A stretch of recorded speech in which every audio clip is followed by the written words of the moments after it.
ఇంకా కూడా వారి మనసులో ఇక్కడికి ఇంకొకరిని ఎవరైనా తీసుకురావాలా, 25వ తారీఖు రేపటి వరకు టైం ఉంది కదా అని ఏమన్నా ఆలోచన ఉందా? లేదు నువ్వు మాట్లాడితే నీ ఒరిజినాలిటీ బయటపడుతుంది, పబ్లిక్ చూస్తారని చెప్పేసి నిజంగా మాట్లాడినే లేదా? ఈ రెండింటికి సమాధానం చెప్తే సార్. నేను మిమ్మల్ని నమస్కరించి అడుగుతున్నా, వైఎస్ఆర్ కాంగ్రెస్ పార్టీ, మీరు 7 మంది ముత్తాల నాయుడు మీడియా వాళ్ళు, అనకాపల్లి మీడియా వాళ్ళు ఎక్కడ ప్లేస్ ఫిక్స్ చేస్తే, ఏ టైం ఫిక్స్ చేస్తే, ఏ రోజు ఫిక్స్ చేస్తే ఆ రోజు నేను అందుబాటులో వస్తాను.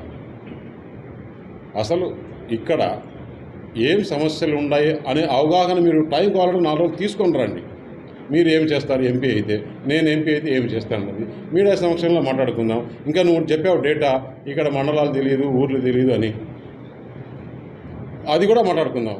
నాకు తెలిసిన సబ్జెక్ట్ ఎక్కువ నాకు తెలుసా, సబ్జెక్ట్ వైజ్ నీకు తెలుసా, మీడియా సమక్షంలోనే మాట్లాడుకుందాం. ఇదంతా కూడా అనకాపల్లి ప్రజలు కూడా చూడాలి. మనం యూట్యూబ్లో అందరికీ ఇచ్చేస్తాం, అందరికీ ఫోన్లు ఉన్నాయి, ఇప్పుడు ఇచ్చేస్తాం. కాబట్టి మీడియా వాళ్ళు దయచేసి మీరు మీడియేట్ చేసి దీన్ని ఫిక్స్ చేస్తే బాగుంటుందని చెప్పేసి తెలియజేస్తున్నాం. అలాగే రేపు మీటింగ్ కూడా మీడియా మిత్రులు అందరూ కూడా పాల్గొని ఈ సభను మొత్తం అందరికీ కూడా కాన్స్టిట్యున్సీ ప్రజలకు, ఈ రాష్ట్ర ప్రజలకు కూడా, ఎందుకంటే రాజ్నాథ్ సింగ్ గారు అంత పెద్ద గొప్ప వ్యక్తి వస్తున్నాడు మన నామినేషన్ సందర్భంగా. దాని తర్వాత భారీ ర్యాలీ, భారీ బహిరంగ సభ, ఇవి మీరు కూడా అంతా కవర్ చేసి ఈ అనకాపల్లి ప్రజలకి, ఆంధ్రప్రదేశ్ ప్రజలకు పోవాలి. కొంతమంది నేషనల్ మీడియా కూడా వస్తున్నారు. మీకు దానికి కావాల్సిన ఆ వ్యాన్ కానీ కావాల్సినవి కూడా మేము ఒక కోఆర్డినేటర్ని పెడతాము. వారితో అందరూ కూడా కోఆపరేట్ చేసుకుంటే బాగుంటుందని చెప్పేసి ఇక్కడ జరిగేదన్నీ కూడా మీరు కూడా అందరికీ తెలియజేయాలని చెప్పేసి మిమ్మల్ని కూడా పెట్టుకుంటున్నాం. ధన్యవాదాలు. ఎప్పుడు పెట్టుకుంటారో డేట్ చెప్పండి, బట్ ఈ పార్లమెంట్ ఎలక్షన్ లోపలే జరగాలని చెప్పేసి నా మనవి. ఎందుకంటే దీంట్లో మీడియా వాళ్ళు కూడా నన్ను క్వశ్చన్లు అడగచ్చు, బూడి ముత్యాలను క్వశ్చన్లు అడగచ్చు, వాళ్ళు 7 మందిని అడగచ్చు. బట్ వాళ్ళ 7 మంది ప్లస్ 1 8 మందికి నేను ఒక్కనే సమాధానం చెప్తాను. ఫుల్ డేటా, పాపులేషన్ కార్డ్ నుంచి గవర్నమెంట్ సెంట్రల్ గవర్నమెంట్ ఎన్ని స్కీమ్స్ వస్తున్నాయి, దాంట్లో ఈ కాన్స్టిట్యున్సీలో ఎంత బెనిఫిషియర్స్ ఉన్నారు, కాన్స్టిట్యున్సీ వైజ్ కావాలంటే తీసుకుందాం, మండల వైజ్ కావాలంటే తీసుకుందాం, ఎంటైర్ పార్లమెంట్ కావాలంటే కూడా తీసుకుందాం. దేనికైనా రెడీగా సిద్ధంగా ఉంటాను. అంత ప్రిపేర్ అయ్యి వచ్చిన నన్ను అనకాపల్లికి వచ్చినప్పుడే. కాబట్టి ఆయనకు పార్లమెంటు అంటే ఏంటి, అసలు నువ్వు డిప్యూటీ సీఎంగా ఉన్నప్పుడు ఒక్క చెప్పుకోదగ్గ పని ఈ జిల్లాలో, అనకాపల్లి జిల్లాకు ఈ 7 నియోజకవర్గాల్లో చేసినాను నువ్వు చెప్పు, నేను చెప్తా. నువ్వు రేపు అసలు ఒకటి ముత్యాల నాయుడు చెప్పాల్సిన విషయం, రేపు పార్లమెంట్ ఎలక్షన్లు అయిపోయిన తర్వాత అసెంబ్లీలో ఒకవేళ జగన్మోహన్ రెడ్డికి మెజారిటీ వచ్చినాయి అనుకుందాం, వాళ్ళ పార్టీకి, జగన్మోహన్ రెడ్డి ముఖ్యమంత్రి అవుతాడు. లేదు కూటమికి వస్తే చంద్రబాబు నాయుడు ముఖ్యమంత్రి అవుతాడు. ఎంపీలు వరకు తీసుకుంటే కూటమి ఎంపీలంతా మేము నరేంద్ర మోడీ గారికి సపోర్ట్ చేస్తే ఆయన ప్రధానమంత్రి అవుతాడు. వీళ్ళ ఎంపీలు ఎవరికి ప్రధానమంత్రిగా క్యాండిడేట్ చెప్పానండి. అసలు ముత్యానాయుడికి తెలుసా మనం ఎక్కడున్నామని, ఏ పార్టీలో చేస్తున్నామని?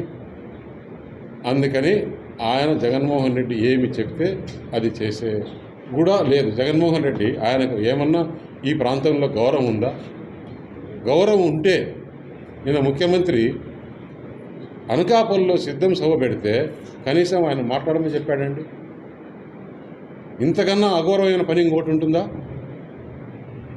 ముఖ్యమంత్రి సిద్ధం సభలో లోకల్ ఎమ్మెల్యేని మాట్లాడించినాడు, క్యాండిడేట్ని, లోకల్ ఎమ్మెల్యే అభ్యర్థిని మాట్లాడించాడు. ఇక్కడ అనకాపల్లి ఎంతమంది ఓటర్లు ఉన్నారు, కులాల వారీగా, మతాల వారీగా, ఏ క్వశ్చన్స్ కూడా ఇక్కడ స్కీమ్స్ బెనిఫిషియర్స్ అన్నీ కూడా మాట్లాడుకుందాం. దానికి సిద్ధమా అని చెప్పేసి నేను అడుగుతున్నాను. మీరు సిద్ధమైతే నేనైతే సిద్ధం. మీడియా సమక్షంలోనే మనం ఎందుకు డిబేట్ పెట్టుకుంటే పబ్లిక్ కూడా అందరికీ తెలియాలి, ఎవరు ఏంటి ఎలా ఈ కాన్స్టిట్యున్సీకి మొత్తం తెలిసిన వాళ్ళు ఎవరు అనేది పబ్లిక్ తెలియాలి. ముత్యాల నేను ఒకటే అడుగుతున్నా, అసలు నువ్వు పార్లమెంట్ మెంబర్ కన్నా డిప్యూటీ సీఎం అంటే చాలా ఎక్కువ, అవునా కదా? డిప్యూటీ సీఎం చాలా ఎక్కువ. అటువంటి డిప్యూటీ సీఎం నువ్వు ఈ పార్లమెంటులో కనీసం అనకాపల్లి జిల్లాలో ఒక్క రోజైనా ఒక సమీక్ష చేసి మన జిల్లాలో సమస్యలు ఏంటి, నువ్వు ఉండే ఈ 7 మంది ఎమ్మెల్యేలతో ఎప్పుడన్నా కానీ ఒక సమావేశం పెట్టి మన జిల్లా గురించి ఏ విధంగా చేయాలి, ఏ విధంగా డెవలప్ చేయాలి, ఈ రోడ్ల పరిస్థితి ఏంటి, ఇక్కడ డ్రింకింగ్ వాటర్ పరిస్థితి ఏంటి, స్కూళ్ళ పరిస్థితి ఏంటి, ఇక్కడ విద్యారంగం ఎట్లుంది, వైద్య రంగం ఎలా ఉంది, లేకుంటే రైతులు ఏ విధంగా ఇబ్బందులు పడుతున్నారు. ఒక్క సమావేశంలో నువ్వు మాట్లాడింటే ఎక్కడన్నా ఉంటే ఆ ప్రూఫ్ చూపిస్తే చాలు. ఏ ఎమ్మెల్యేతో కూడా నువ్వు కూర్చొని ఒక ఎమ్మెల్యేతో కనీసం కాన్స్టిట్యున్సీలు తిరిగింది లేదు. నువ్వు మాడుగులనే డెవలప్ చేయాల.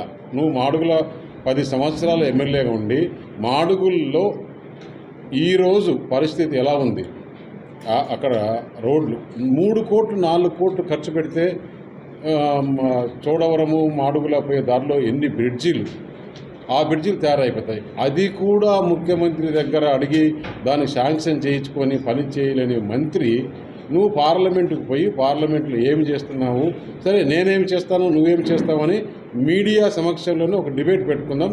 మీరు 7 మంది, నేను కూటమి తరపున ఒక్కనే ఉంటాను. మరి ఎంతమంది ఓటర్లు ఉన్నారు, కులాల వారీగా మతాల వారీగా ఏ క్వశ్చన్స్ కూడా ఇక్కడ స్కీమ్స్ బెనిఫిషియర్స్ అన్నీ కూడా మాట్లాడుకుందాం. దానికి సిద్ధమా అని చెప్పేసి నేను అడుగుతున్నాను. మీరు సిద్ధమైతే నేనైతే సిద్ధం. మీడియా సమక్షంలోనే మనం ఎందుకు డిబేట్ పెట్టుకుంటే పబ్లిక్ కూడా అందరికీ తెలియాలి ఎవరు ఏంటి ఎలా ఈ కాన్స్టిట్యున్సీకి మొత్తం తెలిసిన వాళ్ళు ఎవరు అనేది పబ్లిక్ తెలియాలి. ముత్యాలనే నేను ఒకటే అడుగుతున్నా, అసలు నువ్వు పార్లమెంటు మెంబర్ కన్నా డిప్యూటీ సీఎం అంటే చాలా ఎక్కువ, అవునా కదా? డిప్యూటీ సీఎం చాలా ఎక్కువ. అటువంటి డిప్యూటీ సీఎం నువ్వు ఈ పార్లమెంటులో కనీసం అనకాపల్లి జిల్లాలో ఒక్క రోజైనా ఒక సమీక్ష చేసి మన జిల్లాలో సమస్యలు ఏంటి, నువ్వు ఉండే ఈ 7 మంది ఎమ్మెల్యేలతో ఎప్పుడన్నా కానీ ఒక సమావేశం పెట్టి మన జిల్లా గురించి ఏ విధంగా చేయాలి, ఏ విధంగా డెవలప్ చేయాలి, ఈ రోడ్ల పరిస్థితి ఏంటి, ఇక్కడ డ్రింకింగ్ వాటర్ పరిస్థితి ఏంటి, స్కూళ్ళ పరిస్థితి ఏంటి, ఇక్కడ విద్యారంగం ఎట్లుంది, వైద్య రంగం ఎలా ఉంది, లేకుంటే రైతులు ఏ విధంగా ఇబ్బందులు పడుతున్నారు. ఒక్క సమావేశంలో నువ్వు మాట్లాడింటే ఎక్కడన్నా ఉంటే ఆ ప్రూఫ్ చూపిస్తే చాలు. ఏ ఎమ్మెల్యేతో కూడా నువ్వు కూర్చొని ఒక ఎమ్మెల్యేతో కనీసం కాన్స్టిట్యున్సీలు తిరిగింది లేదు. నువ్వు మాడుగులనే డెవలప్ చేయాల. నువ్వు మాడుగుల 10 సంవత్సరాలు ఎమ్మెల్యేగా ఉండి మాడుగుల్లో ఈరోజు పరిస్థితి ఎలా ఉంది, అక్కడ రోడ్లు 3 కోట్లు 4 కోట్లు ఖర్చు పెడితే చోడవరము మాడుగుల పోయే దారిలో ఎన్ని బ్రిడ్జీలు, ఆ బ్రిడ్జీలు తయారైపోతాయి. అది కూడా ముఖ్యమంత్రి దగ్గర అడిగి దాన్ని శాంక్షన్ చేయించుకొని పని చేయలేని మంత్రి నువ్వు పార్లమెంటుకు పోయి పార్లమెంట్లో ఏమి చేస్తున్నావు, సరే నేనేమి చేస్తాను నువ్వేమి చేస్తావని మీడియా సమక్షంలోనే ఒక డిబేట్ పెట్టుకుందాం. మీరు 7 మంది, నేను కూటమి తరపున ఒక్కనే ఉంటాను.